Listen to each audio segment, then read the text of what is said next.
وہ فوراً بتا دے گا کہ بھائی اس کا مطلب یہ ہے۔ اللہ نے اتنا بڑا میسج ہماری طرف نازل کیا ہے، بھیجا ہے، ہم نے کبھی اس کو سمجھنے کی کوشش کیوں نہیں کی؟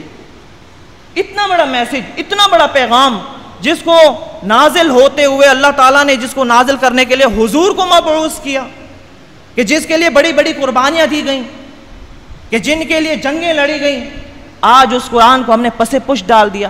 ہمیں پتہ ہی نہیں قرآن ہے کیا چیز، ہمیں معلوم ہی نہیں ہے، بس اتنا پتہ ہے بس قرآن پر ہمارا ایمان ہے، بس غلیف کے اندر لپیٹ دیا، دور اوپر اونچائی میں الماری میں رکھ دیا کہ کہیں ہمارے بچے کا بھی ہاتھ نہ پہنچ جائے، بس بند کر کے رکھ دیا۔ قرآن کیا ہے، اس میں کیا لکھا ہوا ہے، ہمارے لیے کیا پیغام ہے، ہمیں کچھ پتہ ہی نہیں۔ اسی طریقے سے پوری زندگی گزار دیں گے، موت آئے گی، قبر میں جائیں گے، پھر دیکھا جائے گا کیا ہوتا ہے۔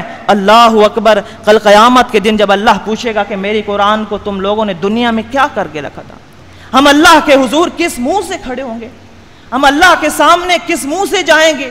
حضور علیہ الصلوۃ والسلام حوض کوثر پہ بیٹھے، ہم حضور کو کس منہ سے مقابلہ کریں گے حضور کا؟ یہ تو سورہ فرقان کی آیت ہے، وقال الرسول، آئے ہائے، قرآن کی ایک رونگٹے کھڑ دینے والی آیت، کہ اس دن رسول صلی اللہ علیہ وسلم کہیں گے، کیا کہیں گے؟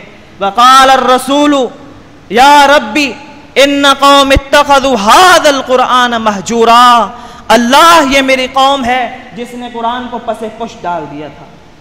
آج ہم دعوے کر رہے ہیں ہمارے لیے تو حضور سفارش کریں گے، جتنے گناہگار ہوں حضور نے سفارش کرنی ہے، ہم نے جنت میں چلے جانا ہے، ہم نے اور کیا ہونا ہے۔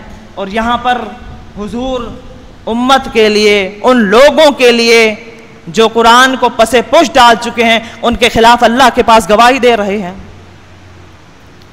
حضور علیہ الصلوۃ والسلام کے عبداللہ بن مسعود رضی اللہ عنہ کہتے ہیں کہ میں بیٹھا ہوا تھا، حضور علیہ الصلوۃ والسلام کہتے ہیں عبداللہ قرآن تو سناؤ۔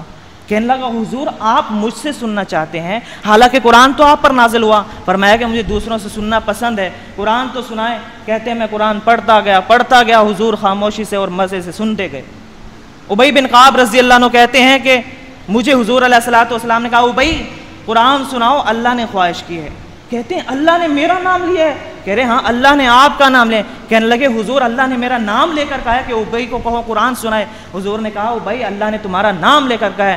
کہتے ہیں میں رونے لگ گیا، میری آنکھوں میں آنسوں کی جھڑیاں رواں تھی۔ میں نے کہا حضور اللہ نے میرا نام لے کر کہا کہ ابی کو کہو قرآن سنائے۔ کہنے لگے حضور کہنے لگے ابی اللہ نے کہا ہے کہ ابی کو کہو قرآن سنائے۔ ابی کہتے ہیں میں روتے ہوئے حضور کو قرآن سنا رہا تھا کہ وہ قرآن ابی بن کعب رضی اللہ عنہ یہ صحابہ میں سب سے زیادہ قرآن سے شغف رکھنے والے، اور ان کو قاری قرآن بھی کہا جاتا ہے صحابہ میں۔ اسی لیے رمضان میں جب حضرت عمر رضی اللہ عنہ کے دور میں واقعہ آیا کہ حضرت عمر رضی اللہ عنہ رمضان کی ایک رات مسجد میں آئے اور تمام صحابہ کوئی انفراداً پڑھ رہا تھا، کوئی جماعت سے نماز قیام اللیل کی پڑھ رہے تھے، جس کو ہم تراویح کا نام دیتے ہیں۔ تو حضور علیہ الصلوۃ والسلام کے صحابی سیدنا عمر رضی اللہ عنہ امیر المومنین خلیفہ ثانی، انہوں نے ابی بن کعب کو تمام صحابہ کو چھوڑ کے ابی بن کعب کو کہا کہ ابی مصلی پہ کھڑے ہو جاؤ، جائے نماز پہ کھڑے ہو جاؤ اور تمام صحابہ کو ایک جماعت کے ساتھ قیام اللیل کرواؤ۔ یہ تھے وہ عظیم صحابہ، اور اسی قرآن کی برکت سے حضور علیہ الصلوۃ والسلام کے پاس جبرائیل آئے۔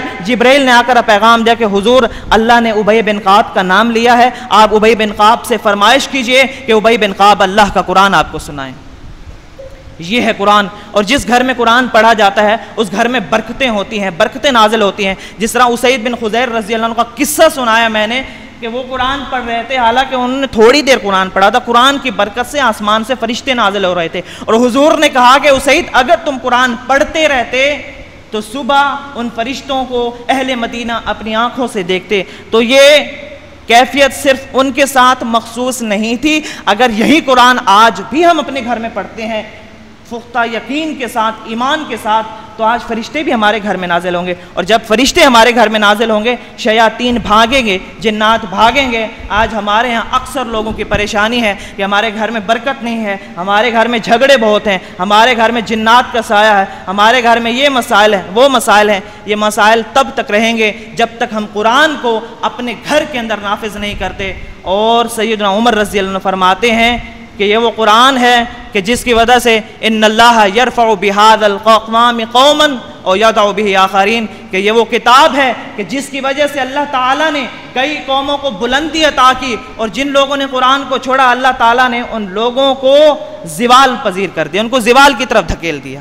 یہ دنیا کی عظیم ترین کتاب ہے، اور یہ ہمارے ہاں جس طریقے سے کہا جاتا ہے تو خدا را ان باتوں میں نہ آئیے، یہ تو قرآن کے الفاظ ہیں، وَلَقَدْ يَسَّرْنَا الْقُرْآنَ فَهَلْ مِن مُدَّكِرٍ لِلذِّكْرِ فَهَلْ مِن مُدَّكِرٍ، کہ ہم نے پڑھنے والوں کے لیے قرآن بہت آسان بنا دیے، بہت آسان بنا دیے۔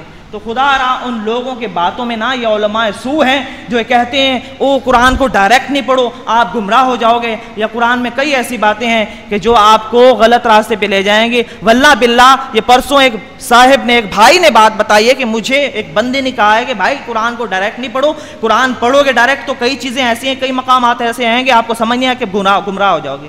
انا للہ و انا الیہ راجعون، اس کا مطلب یا تو علماء نے اس طریقے سے ترجمہ کیا ہے کہ لوگوں کو چاہیں گمراہ کر دیں، یا پھر اللہ تعالیٰ نے اس طریقے کا قرآن نازل کیا ہے جو ہماری سمجھ سے بالا تر ہے، ہم علماء کے محتاج ہیں۔ تو ایسی کوئی بات نہیں ہے، 14 صدیوں سے مسلمان پڑھتے آ رہے ہیں، اسلام پھیل رہا ہے۔ آج بھی آپ گوگل پہ سرچ کریں، امریکہ کے اندر یا یورپین کنٹریز کے اندر، ویسٹرن کنٹریز کے اندر اسلام جس تیزی سے پھیل رہا ہے اس کی سب سے بڑی وجہ یہ ہے کہ قرآن، ان لوگوں نے قرآن کو پڑھا ہے، قرآن کو سمجھا ہے، قرآن پڑھنے کی وجہ سے لوگ مسلمان ہو رہے ہیں۔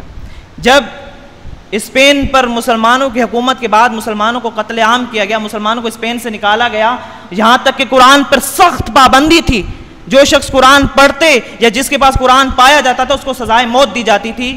اس دور کے اندر لوگوں نے اپنے بچوں کو حافظ قرآن کے پاس بھیجنا شروع کیا۔ ایک عالم دین ہے، وہ اپنی کتاب کے اندر لکھتے ہیں کہ جب میں اسپین میں اس کی مناظر یا ان چیزوں کا مشاہدہ کرنے کے لیے وہاں پر پہنچا تو میرا ایک فیملی کے پاس ٹھہراؤ ہوا، تو اس فیملی کے پاس ایک بچہ بیٹھا ہوا، تو میں نے قرآن کی ایک آیت تلاوت کی، اس نے آگے سے پڑھنا شروع کر دیا۔ میری جیب میں کہتے ہیں چھوٹا سا قرآن تھا، میں نے قرآن اٹھا کر بچے کو دیا اور کہا کہ پڑھو اس کو۔ بچہ دیکھ کے حیران ہو رہا ہے کہ یہ کون سی کتاب ہے، تو میں حیرت میں پڑ گیا کہ یہ حافظ قرآن ہے، بہترین طریقے سے قرآن پڑھ رہے ہیں، قرآن دیکھ کے حیرت میں کیوں پڑھ رہا ہے؟